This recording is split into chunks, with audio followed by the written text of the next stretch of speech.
Meus amados irmãos, quero saudá-los com a graça e a paz do nosso Senhor e Salvador Jesus Cristo. Amém. Meus amados, eu quero convidá-los para que nessa ocasião possamos refletir e meditar na palavra do Senhor, nosso Deus, no livro do Êxodo, no capítulo de número 11. Nós iremos expor a palavra de Deus que está aqui neste texto, a partir do versículo 1 até o versículo de número 10, que diz assim: Disse o Senhor a Moisés: Ainda mais uma praga trarei sobre Faraó e sobre o Egito. Então vos deixará ir daqui. Quando vos deixar, é certo que vos expulsará totalmente. Fala agora aos ouvidos do povo que todo homem peça ao seu vizinho e toda mulher à sua vizinha objetos de prata e de ouro. E o Senhor fez que o seu povo encontrasse favor da parte dos egípcios. Também o homem Moisés era muito famoso na terra do Egito, aos olhos dos oficiais de Faraó e aos olhos do povo. Moisés disse: Assim diz o Senhor: cerca da meia-noite passarei pelo meio do Egito, e todo o primogênito na terra do Egito morrerá, desde o primogênito de Faraó, que se assenta no seu trono, até o primogênito da serva que está junto à mó, e todo o primogênito dos animais. Haverá grande clamor em toda a terra do Egito, qual nunca houve, nem haverá jamais. Porém, contra nenhum dos filhos de Israel, desde os homens até os animais, nem ainda um cão rosnará, para que saibais que o Senhor fez distinção entre os egípcios e os israelitas. Então, todos estes teus oficiais descerão a mim e se inclinarão perante mim, dizendo: sai tu e todo o povo que te segue, e depois disto sairei. E ardendo em ira, se retirou da presença de Faraó. Então, disse o Senhor a Moisés: Faraó não vos ouvirá, para que as minhas maravilhas se multipliquem na terra do Egito. Moisés e Arão fizeram todas essas maravilhas perante Faraó. Mas o Senhor endureceu o coração de Faraó, que não permitiu saíssem da terra do Egito os filhos de Israel. Amém e amém. Irmãos, vamos pedir do Senhor orientação e direção para a palavra que iremos expor nesta ocasião. Onde você estiver, quem sabe juntamente com a sua família, vamos curvar nossas cabeças e pedir ao Senhor Deus que nos abençoe. Senhor, nosso Deus, muito obrigado, Senhor, porque a despeito do isolamento social, o Senhor nos fornece a tua palavra. Obrigado, ó Deus, porque estamos aqui, ó Senhor, cada um em sua própria residência, rogando a ti para que o teu Espírito Santo, que não pode ser detido em qualquer lugar, possa agir em nossos corações, a fim de que, ó Deus, nós possamos ser edificados pela tua palavra. É assim que nós te oramos, ó Deus, que seja da tua vontade, no nome santo, que está acima de todo nome, o nome do Senhor Jesus. Amém e amém. Meus irmãos, nós estamos passando por um tempo de pandemia e o mundo está com medo da morte. Quase 2 milhões de pessoas, segundo os dados da Organização Mundial da Saúde, quase 2 milhões de pessoas já foram contaminadas pelo coronavírus. As mortes, elas já ultrapassam a casa de 100 mil pessoas. E à medida em que os relatórios são fornecidos, à medida em que as organizações e os ministérios, eles fabricam estatísticas e também fazem projeções, As pessoas ficam atemorizadas. A maioria das pessoas estão cheias de medo. E o fato, irmãos, é que nem eu, e eu creio que a maioria daqueles que estão nesse momento assistindo a esse vídeo, a maioria de nós nunca tinha visto um número tão grande de pessoas com medo da morte, tentando proteger as suas vidas e a vida de suas famílias. Esse é um tempo muito diferente desde aquele que nós até então já vivemos. Irmãos, eu acredito que isso tudo está acontecendo não por acaso. Essas mortes todas essas enfermidades, tantos prejuízos que nós estamos assistindo no mercado econômico, isso tudo não é algo fortuito, isso tudo não está acontecendo por acaso. Deus, ele está governando sobre todo o universo. E ele, de alguma maneira, quer nos ensinar algo por meio dessas coisas. E nós temos que atentar para isso. O que é que Deus quer nos ensinar com a pandemia? O que é que Deus quer nos ensinar com isso tudo que estamos passando? O texto de Êxodo 11 talvez nos ensine um pouco a respeito disso. O texto que nós lemos, Êxodo 11, ele faz parte do relato das 10 pragas que Deus enviou contra o Egito, ali por volta do ano 1450 a.C. O envio da primeira praga é registrado lá no capítulo 7 de Êxodo. E o registro da última praga está no capítulo 12 de Êxodo. Pois bem, entre o capítulo 7 e o capítulo 12 de Êxodo, o Deus que fez tudo a partir do nada, aquele Deus que trouxe ordem ao caos, ele lança pragas sobre o Egito. Essas pragas, elas servem como se fossem uma espécie de reversão da criação. O que é que Deus faz? Através daquelas 10 pragas, Deus está virando a ordem da criação. A criação se tornou algo organizado. Pois bem, agora Deus, ele tira essa ordem da criação e instala um caos, para em seguida trazer novamente a ordem em todas as coisas. Deus, ele fez isso, irmãos. Deus quebrou a ordem da criação com um propósito em especial. Se nós lermos atentamente cada uma das 10 pragas dentro do seu contexto histórico, nós perceberemos que cada uma daquelas 10 pragas estava de alguma maneira ligada à religiosidade dos egípcios. Então, quando cada uma daquelas pragas assolava o Egito, Deus estava de alguma maneira mostrando a sua superioridade para com os deuses do Egito. E nós percebemos isso claramente a partir da repetição de uma expressão que ocorre várias vezes no livro do Êxodo, mais particularmente dentro dessa seção das pragas. Deus envia uma praga, e aí depois dele enviar aquela praga, aí ele diz assim, para que saibam que o Senhor é Deus. Para que saibam que o Senhor é Deus. Para que saibam que o Senhor é Deus. Ele diz isso lá no capítulo 6, ele diz isso lá no capítulo 7, ele diz isso lá no capítulo 8, ele diz isso lá no capítulo 10, até no capítulo 14. Deus diz isso, para que saibam que o Senhor é Deus. E isso, meus irmãos, era uma coisa muito importante. Tanto para o povo de Israel, quanto para os egípcios.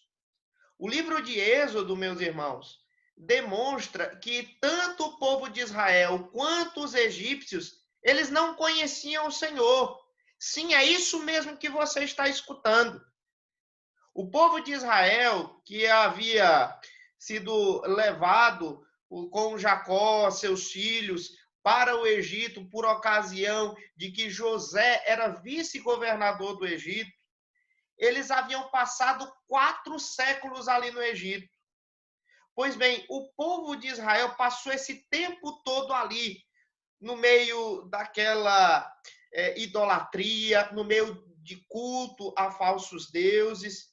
E com o passar do tempo, o povo de Israel, o povo da aliança, ele se tornou ignorante acerca do Deus de Abraão, o Deus de Isaac, o Deus de Jacó. E se você ainda tem alguma dúvida disso, por exemplo, eu posso citar para você o caso em que o Senhor Deus se revelou a Moisés na sarça ardente. Deus, naquela ocasião, lá, Deus chegou para Moisés e ordenou que Moisés deveria liderar o povo da aliança, o povo de Israel, na saída do Egito e levá-los até a terra que Deus havia prometido aos patriarcas. E quando Moisés recebeu essa ordem da parte de Deus, a Bíblia nos diz que Moisés ele questionou a Deus, ele interrogou a Deus quanto à maneira como os israelitas eles iriam reagir àquilo tudo. Se você ler lá Êxodo, no capítulo 3, a partir do versículo de número 13, Êxodo capítulo 3, do versículo 13 até o versículo 15, diz assim: disse Moisés a Deus, eis que quando eu vier aos filhos, disse Moisés a Deus, eis que quando eu vier aos filhos de Israel e lhes disser, o Senhor, o Deus de vossos pais, me enviou a vós outros, e eles me perguntarem, qual é o seu nome? Ou seja, eles não sabiam o nome de Deus. O que eu lhes direi? Disse Deus a Moisés, eu sou o que sou. Disse mais, assim dirás aos filhos de Israel, eu sou, me enviou a vós outros. Disse Deus ainda a Moisés, assim dirás aos filhos de Israel, o Senhor, o Deus de vossos pais, o Deus de Abraão, o Deus de Isaac e o Deus de Jacó, me enviou a vós outros. Este é o meu nome eternamente, e assim serei lembrado de geração em geração. Perceba aqui, então, que no episódio da sarça ardente, o povo de Israel não conhecia o Senhor Deus, não sabia o seu nome, não sabia, de fato, que Deus havia agido no meio dos seus patriarcas, nos seus antepassados, nos antepassados do povo de Israel. Então, o que acontece, irmãos? Diante dessa ignorância generalizada, o Senhor Deus ele resolveu libertar o povo de Israel para revelar a si mesmo, para revelar a sua própria glória, tanto para os pagãos quanto para o povo do pacto, porque ambos, tanto os egípcios quanto o povo de Israel, não conheciam o Senhor. E para libertar o povo de Israel, Deus precisou enviar pragas. Ele enviou granizo, ele enviou moscas, ele enviou furúnculos, ele enviou trevas, ele enviou uma série de coisas. Isso tudo para mostrar a sua supremacia sobre os deuses do Egito. Inclusive sobre o próprio faraó, que se achava um deus. Se você for ler, por exemplo, Êxodo, no capítulo 10, versículo 28, você vai ver aqui o faraó se comportando como se fosse um deus. Veja só, Êxodo, capítulo 10, versículo 28. Veja só, o que é que diz aqui o faraó? Disse, pois, faraó a Moisés, retira-te de mim e guarda-te que não mais vejas o meu rosto, porque no dia em que vires o meu rosto, morrerás. Essa frase, no dia em que vires o meu rosto, morrerás, é uma frase que é conhecida sua? Você já leu ela ou escutou ela sendo pronunciada por outra pessoa em outro contexto? Sim, foi a mesma coisa que o Senhor Deus disse para Moisés lá no Monte Sinai. Moisés disse, Senhor, eu quero ver a tua glória, eu quero ver a tua face. E aí Deus disse, não, porque nenhum homem que ver a minha face viverá. Então, Faraó estava dizendo aquilo que era uma competência apenas de Deus. Satanás, ele estava usando Faraó para insultar, para blasfemar, para ultrajar a santidade de Deus, esse Deus que é 3 vezes santo, santo, santo, santo. Isso apesar das pragas que ele já havia enviado para o Egito. Mas Faraó continuava com o coração cheio de arrogância. Faraó continuava com o coração cheio de altivez, cheio de prepotência. Ele, na verdade, se achava senhor da vida e da morte. Ele disse a Moisés: você não me veja mais a face, para que você não morra. Ele se achava senhor da vida e da morte. Ele se achava um Deus. Mas o livro de Provérbios nos ensina que a soberba precede a ruína e a altivez de espírito a queda. Então, o que foi que aconteceu? Diante da prepotência de Faraó, diante do ultraje de Faraó, diante do insulto de Faraó para com Deus, Deus enviou mais uma praga ao Egito para mostrar quem de fato era o autor da vida e o consumador da vida. Deus enviou uma praga sobre o Egito para mostrar ao Faraó quem era o rei dos reis, quem era o senhor dos senhores, quem de fato era o Todo-Poderoso. E esse é o relato que nós encontramos aqui em Êxodo, no capítulo 11. Volte os seus olhos para Êxodo, capítulo 11, por favor, e veja o versículo 1. Diz assim o versículo 1. Disse o Senhor a Moisés: ainda mais uma praga trarei sobre Faraó e sobre o Egito. Então vos deixará ir daqui, quando vos deixar, exceto que vos expulsará totalmente. Meus irmãos, Deus ele já havia enviado 9 pragas sobre os egípcios com o propósito de libertar o povo de Israel da escravidão. E então levá-los assim para a terra que havia prometido aos patriarcas, a Abraão, a Isaac e a Jacó. E, então, aqui no versículo 1, Deus está dizendo que ele estava querendo convencer a Faraó, ele estava querendo convencer aos egípcios também, que eles não podiam ter uma queda de braço com Deus. Eles não poderiam, então, pegar uma queda de braço com aquele que é o Todo-Poderoso. Então, na verdade, aquilo tudo era uma maneira, aquelas pragas todas, era uma maneira de Deus dizer que caso eles não se arrependessem, uma coisa pior viria. Isso é um lembrete, meus irmãos, para mim e para você. Aquilo que Deus fez lá no Egito. Que nós não podemos desprezar as mensagens que Deus tem nos enviado.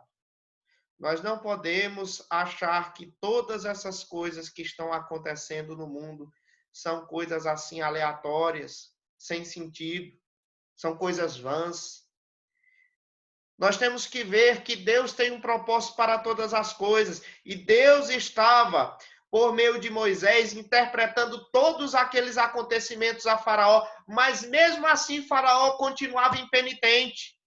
E nós, meus irmãos, ainda temos a palavra de Deus, que é o guia para nós enxergarmos todas as coisas e avaliarmos todas as coisas que estão acontecendo. Se Deus está nos dando uma mensagem, que nós não venhamos a ficar cegos para ela. Qual era a mensagem que Deus estava dando para Faraó e para os egípcios em cada uma daquelas pragas? Deixem os israelitas irem embora. Deixem eles irem embora. Libertem eles. Contudo, o texto nos mostra aqui que eles não foram assim atendidos. A Bíblia nos mostra que Deus, além de exigir que Faraó e os egípcios libertassem o povo de Israel, eles deveriam também libertar o povo de Israel, mas não de mão abanando. Eles deveriam libertar o povo de Israel com posses. Veja só o versículo de número 2. Fala agora aos ouvidos do povo que todo homem peça ao seu vizinho e toda mulher à sua vizinha objetos de prata e de ouro. Deus estava, irmãos, exigindo aos egípcios que o povo de Israel fosse recompensado pelos anos de escravidão, pelos anos de serviço que eles haviam prestado lá no Egito. Isso já havia sido cobrado mesmo antes do Êxodo. Deus havia prometido para Abraão que seus descendentes deixariam o Egito com grandes riquezas. Isso está lá em Gênesis, no capítulo 15. Ele repetiu essa mesma promessa. Deus deu essa mesma promessa a Moisés lá em Êxodo, no capítulo 3. De tal maneira que Deus havia dito que o povo de Israel sairia do Egito, sendo de vontade ou não dos egípcios, e sairia com riquezas ainda do Egito. E aparentemente, se lermos o versículo 3, como leremos, o versículo 3 transparece que alguns egípcios temeram a Deus e deram seus bens valiosos aos israelitas. Veja só o versículo de número 3. E o Senhor fez com que o seu povo encontrasse favor da parte dos egípcios. Também o homem Moisés era muito famoso na terra do Egito, aos olhos dos oficiais de Faraó e aos olhos do povo. Então, o texto aqui está mostrando que depois que Moisés ele disse essas palavras, alguns egípcios eles atenderam à voz de Moisés. Moisés é uma pessoa muito conhecida, mas ele, de alguma maneira, Deus ele começou a agir no coração de algumas pessoas, e agindo no coração de algumas pessoas lá do Egito, eles então começaram a dar joias e bens valiosos aos israelitas, como uma espécie de recompensa pelos anos que haviam servido lá no Egito. Mas apesar, meus irmãos, de alguns dos egípcios terem atendido à voz de Moisés, a Bíblia mostra que, infelizmente, Faraó ele resistiu em libertar o povo de Deus e continuou com o coração muito endurecido. E é por conta disso que o Egito passaria por um grande sofrimento, que o Senhor Deus passa a falar para nós a partir do versículo 4, por intermédio de Moisés. Diz assim, o versículo de número 4 de Êxodo 11. Moisés disse: assim diz o Senhor, cerca de meia-noite passarei pelo meio do Egito, e todo primogênito na terra do Egito morrerá, desde o primogênito de Faraó, que se assenta no seu trono, até ao primogênito da serva, que está junto a Mó, e todo primogênito dos animais. Irmãos, o texto aqui está dizendo que em cada família egípcia um filho morreria. Até nas famílias dos animais, um dos filhos morreria. E, novamente, como eu disse aqui no início do meu sermão, isso era uma reversão da criação. Se você ler lá no livro do Gênesis, no capítulo 2, no 6º dia da criação, a Bíblia diz que Deus ele formou o homem do pó da terra e lhe soprou nas narinas o fôlego de vida. E o homem passou a ser alma vivente. Mas o que é que acontece agora aqui no livro do Êxodo? Agora, no livro do Êxodo, Deus está mandando uma 10ª praga sobre o Egito. E essa 10ª praga, ela traz a morte aos vivos. E isso, meus irmãos, não foi simplesmente o resultado de uma pandemia, isso não foi resultado de uma coisa qualquer. Isso foi causado por uma intervenção do próprio Deus Javé. O próprio Deus Javé visitou com morte aos egípcios. E nós vemos que não eram qualquer filhos que iriam morrer na casa dos egípcios. Eram os primogênitos.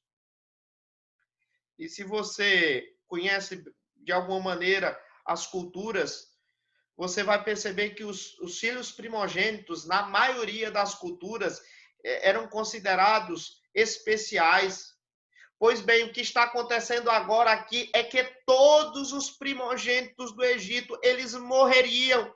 Inclusive o primogênito mais importante daquele povo, que era o primogênito de Faraó, o príncipe do Egito, o próximo a se assentar no trono da maior nação daquela época, morreria. E isso seria um grande golpe nos egípcios.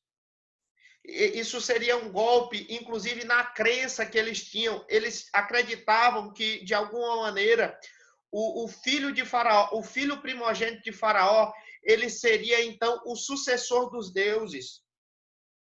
Em sua crença religiosa, os egípcios, eles criam que quando o Faraó morresse, o filho mais velho se tornaria o filho do deus Ra, o deus Sol. O deus Ra era o deus mais importante das divindades egípcias.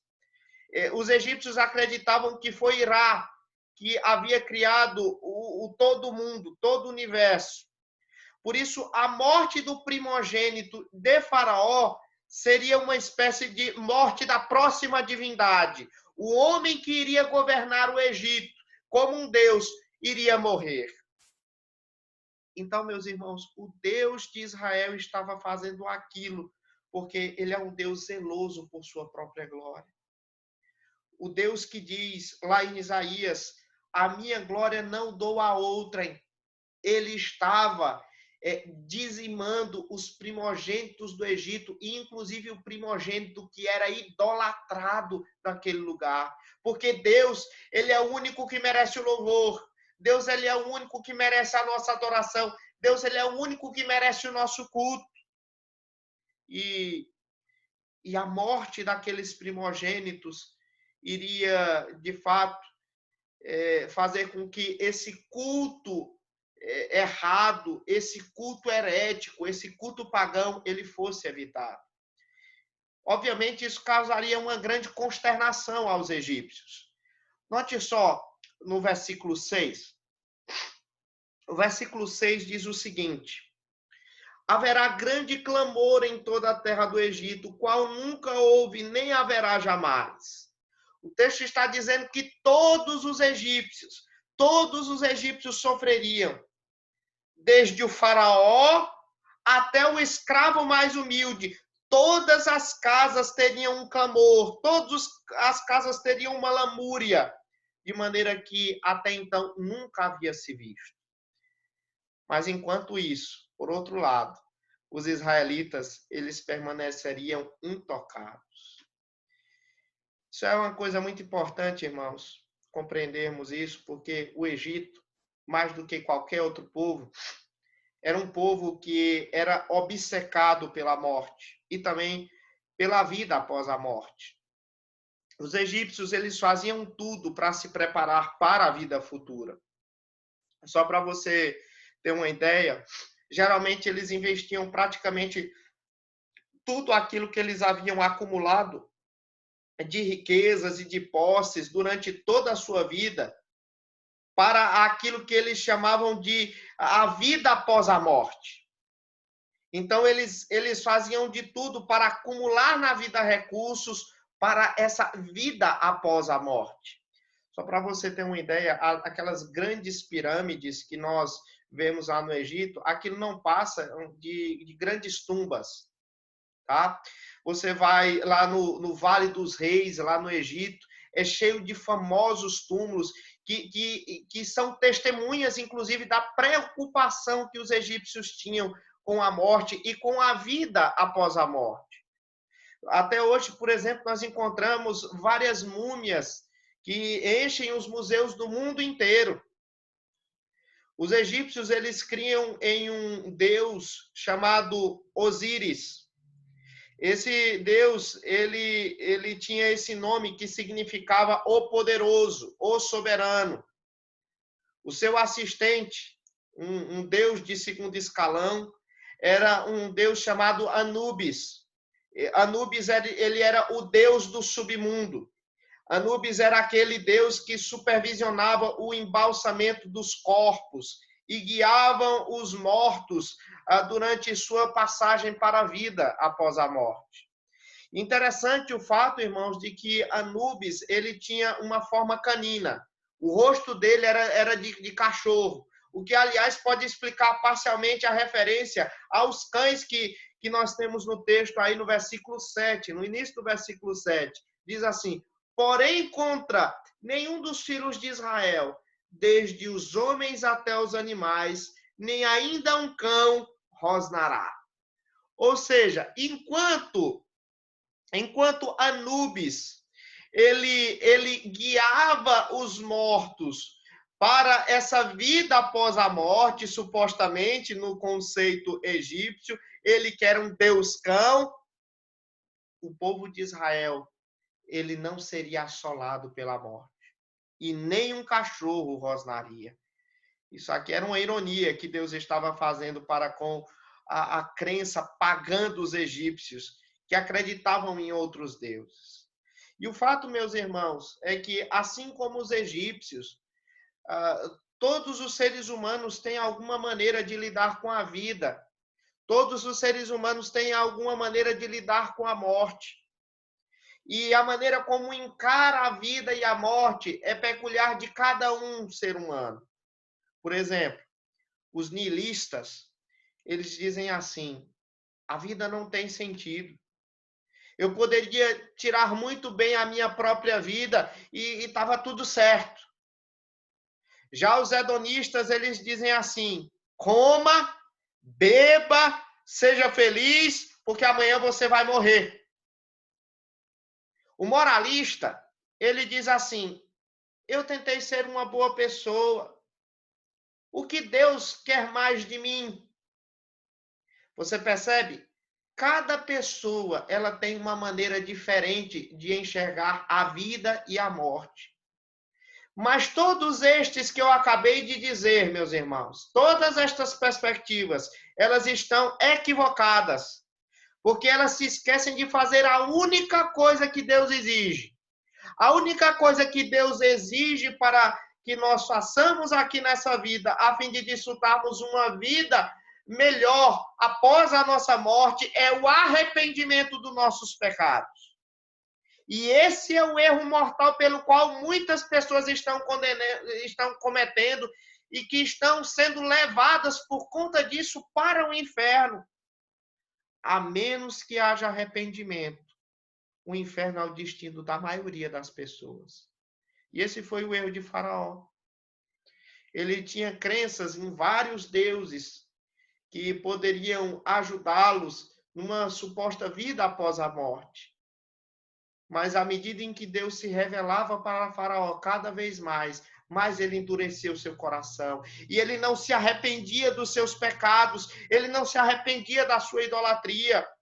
Por isso ele precisava enxergar com os seus próprios olhos que não era Anubis, o deus cachorro, o deus do submundo. Não era ele que tinha poder sobre a morte, mas era o Deus Javé, o Deus Todo-Poderoso. Tanto é que a segunda parte do versículo 7 diz o seguinte: para que saibais que o Senhor fez distinção entre os egípcios e os israelitas. Foi o Senhor que fez essa distinção, não foi Anubis. Foi o Senhor que preservou a vida dos israelitas e foi o Senhor que trouxe a morte aos egípcios. Foi o Senhor. Então, essas pragas que haviam acometido os egípcios, eles ensinavam tanto para os egípcios quanto para o povo de Israel que o Senhor Deus ele era soberano sobre a vida e sobre a morte, sobre a misericórdia e sobre a justiça. Porque você vai perceber que as pragas, elas discriminavam muito bem, de uma forma muito clara, quem era povo de Deus e quem não era. Quem era da aliança e quem era pagão. Os egípcios sofreram, mas os israelitas foram poupados. Portanto, aqui as pragas no Egito, elas nos ensinam, dentre outras coisas, a doutrina da eleição, a doutrina da predestinação, que nada mais é do que uma conclusão lógica da soberania de Deus. Ora, se Deus é soberano, se Deus é todo-poderoso, se todas as coisas estão debaixo do poder de Deus, então, inclusive a salvação e a misericórdia para com determinadas pessoas estão debaixo do controle de Deus. E esse texto mostra que Deus escolheu colocar o seu favor especial sobre aquele povo, sobre os israelitas, mesmo eles não merecendo, mesmo eles ainda não tendo um conceito muito claro de quem era o Senhor. Ao passo que ele escolheu deixar Faraó e os egípcios em seus pecados. Interessante, irmãos, que quando a gente vai lá para o Novo Testamento, o apóstolo Paulo ele vai explicar o mistério da soberania de Deus e também esse mistério da predestinação.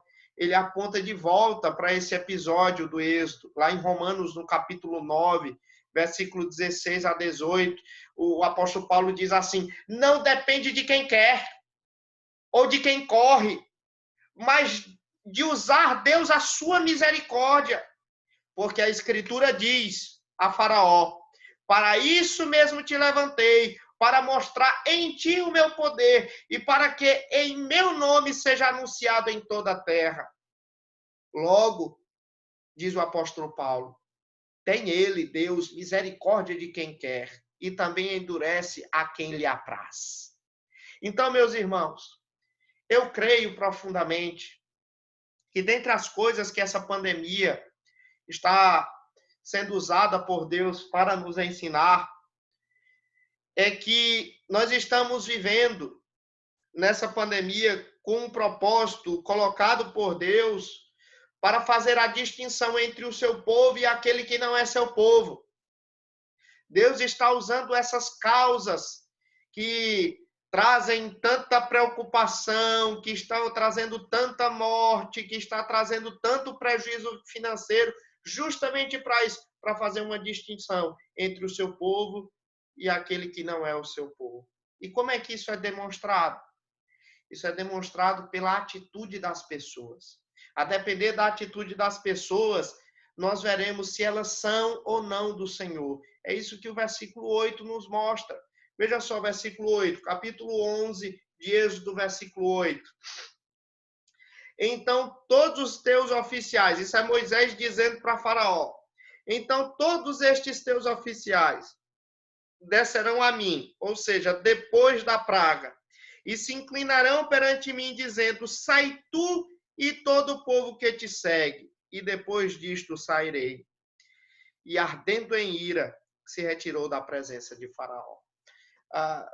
Moisés está dizendo para Faraó que haverá um momento, depois que Deus derramar a sua ira sobre o Egito, trazendo a morte dos primogênitos, os egípcios, eles iriam implorar para que os israelitas saíssem do Egito, mas eles iriam implorar justamente para tentar escapar do julgamento de Deus, e não por causa da obediência sincera a Deus, e não por causa do temor sincero a Deus.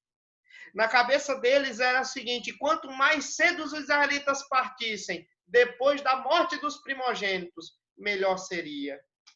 E eles entregariam até suas joias, seus objetos de valor aos israelitas. Eles fariam, na verdade, qualquer coisa para se livrar dessas pragas. Você percebe? No meio da pandemia, nós fazemos a distinção de quem serve a Deus e de quem não serve a Deus. O versículo 9 continua nos dizendo aquilo que Deus havia falado para Moisés. Versículo 9 e 10. Então disse o Senhor a Moisés, Faraó não vos ouvirá. Veja só a atitude aqui de Faraó. Faraó não vos ouvirá, para que as minhas maravilhas se multipliquem na terra do Egito. Veja só, na mesma medida em que Deus está dizendo que através daquelas pragas faria distinção entre o povo da aliança e aquele que não era povo da aliança, Deus estava dizendo que aquilo ali também iria trazer glória ao seu nome. Meus irmãos, as pragas do Egito, as pragas, elas faziam parte do plano de Deus, de revelar a glória de Deus à medida em que Deus salvava o povo da aliança. E até a oposição que Faraó fazia, até a oposição que os egípcios faziam, fazia parte desse plano de trazer glória ao nome do Senhor. Acontecia assim. Cada vez que o coração de Faraó se endurecia, cada vez que aquilo acontecia, Deus realizava um novo milagre. E assim, as maravilhas do Senhor se multiplicavam e a glória do Senhor aumentava cada vez mais. E, meus irmãos, lembremos disso se os dias piorarem. Se essa pandemia aumentar, a glória de Deus aumentará também. Por que Deus está impedindo essa pandemia? Por que Deus não está impedindo? Por que é que nós estamos passando por isso tudo? Eu creio, meus irmãos, que Deus está permitindo que todas essas coisas aconteçam, para que, à semelhança do que ocorreu lá no Egito, nós tenhamos uma revelação da glória dele, para que o povo de Deus e também os pagãos conheçam mais quem Deus é. A Bíblia nos diz que foi através daquelas pragas, inclusive, que alguns egípcios, ou seja, que alguns pagãos, eles reconheceram que Javé era o verdadeiro Deus. Se você ler, por exemplo, lá em Êxodo, no capítulo 12, versículo 37 e 38, diz assim: assim partiram os filhos de Israel de Ramsés para Sucote, cerca de 600 mil a pé, somente de homens, sem contar mulheres e crianças. E o versículo 38 diz: subiu também com eles um misto de gente. Ou seja, egípcios, ovelhas, gado, muitíssimos animais. Ou seja, à medida em que aquelas pragas elas aconteciam e assolavam o povo do Egito, e o povo de Israel era preservado, no meio daquilo tudo, alguns egípcios tiveram o coração tocado e temeram a Deus. E aí saíram do Egito, acompanhando os israelitas. E mais tarde, nós vamos também saber, lendo mais o texto das Escrituras, nós vamos, por exemplo, saber que gente de outros povos, por exemplo, lá de Jericó, a prostituta Raabe, ela ficou sabendo aquilo que Deus havia feito lá com os egípcios. Ela disse aos espias o seguinte: eu bem sei que o Senhor vos deu esta terra, e que o pavor que infundis caiu sobre nós, e que todos os moradores da terra estão desmaiados, porque temos ouvido que o Senhor secou as águas do Mar Vermelho diante de vós, quando saíeis do Egito. E também que fizeste aos dois reis dos amorreus, Seom e Og, que estavam além do Jordão, os quais destruístes. Você está vendo? À medida em que Deus realizava sinais e maravilhas, Deus enviava pragas, Deus libertava o povo de Israel do Egito, conquistava povos. Então, as nações eles ficavam sabendo quem era Javé, quem era o Senhor. Através, portanto, dessas obras tão poderosas, a libertação de Israel levaria a um conhecimento do Senhor. Não apenas para os israelitas, mas para os egípcios e para todas as outras nações daquela época. No entanto, irmãos, infelizmente, a maioria dos egípcios ficou no Egito. Apenas alguns subiram com o povo de Israel para a terra de Canaã. E eu digo infelizmente porque eles viram muitos sinais, eles viram muitos prodígios, mas mesmo assim aquilo não foi o suficiente para eles terem um coração amolecidos e assim temerem ao Senhor verdadeiramente. E o mais triste, meus irmãos, é que a mesma coisa acontece nos dias de hoje. Muitas pessoas visitam as nossas igrejas com alguma regularidade, é verdade. Elas assistem um culto, elas leem a Bíblia, elas ouvem a pregação. Algumas delas até acompanham o canto dos hinos. Mas apesar disso tudo, elas nunca entregaram as suas vidas a Jesus. Todas aquelas coisas que elas viram, todas aquelas coisas que elas ouviram, não foram suficientes para elas largarem os ídolos do seu coração. Porque da mesma maneira que os egípcios precisavam sair do Egito, os pecadores também precisam sair do reino das trevas e ir até Jesus, se eles quiserem ser salvos. Porque se eles permanecerem na terra da idolatria, se eles permanecerem no reino de Satanás, eles serão condenados e mortos eternamente. Existe uma profecia muito assustadora a esse respeito, lá no livro do Apocalipse. O livro do Apocalipse, ele contém muitos ecos do livro do Êxodo. Por exemplo, lá no capítulo 16, leia após esse sermão. Se você ler lá no capítulo 16, você vai ver que as pragas no fim dos tempos voltarão. Feridas, sangue, trevas, sapos, granizo, morte. Isso tudo está lá em Apocalipse 16. A mesma coisa que se encontra lá em Êxodo. Mas o que é que as pessoas lá em Apocalipse, o que é que as pessoas estão fazendo lá no livro do Apocalipse para enfrentar o julgamento de Deus? Será se eles estão se arrependendo dos seus pecados? Será se eles estão buscando segurança na misericórdia de Deus? Será? Infelizmente não. O versículo 9 de Apocalipse 16 diz que as pessoas, elas blasfemaram o nome de Deus.